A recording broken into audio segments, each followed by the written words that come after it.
خوبصورت باتیں۔ ماں نے اپنی بہو سے مسکراتے ہوئے کہا، شادی کے بعد کے پہلے مہینے کے اختتام پر تم نے میرے بیٹے کو مسجد میں نماز پڑھنے کا پابند بنا دیا۔ تم نے 30 دنوں میں وہ کامیابی حاصل کی جس میں 30 سالوں میں ناکام رہی، اور اس کی آنکھیں آنسوؤں سے بھر گئیں۔ بہو نے جواب دیا، کیا آپ کو پتہ ہے ماں، پتھر اور خزانے کی کہانی؟ کہا جاتا ہے کہ ایک بڑا پتھر لوگوں کے راستے میں رکاوٹ تھا۔ ایک آدمی نے اسے توڑنے اور ہٹانے کی کوشش کی۔ اس آدمی نے پتھر پر 99 بار کلہاڑی ماری اور پھر تھک گیا۔ ایک اور آدمی وہاں سے گزرا، اس کی مدد کرنے کے لیے کہا۔ اس آدمی نے کلہاڑی لی اور ایک ہی بار میں پتھر کو توڑ دیا۔ حیرت کی بات یہ تھی کہ پتھر کے نیچے سونے سے بھری ہوئی ایک تھیلی تھی۔ اس آدمی نے کہا، یہ میرا ہے، میں نے پتھر توڑا۔ دونوں آدمی جھگڑ کر منصف کے پاس گئے۔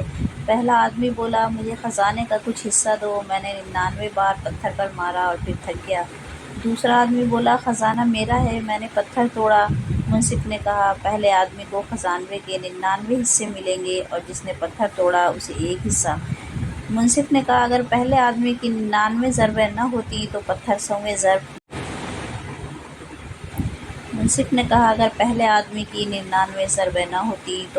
100ویں ضرب میں نہ ٹوٹتا۔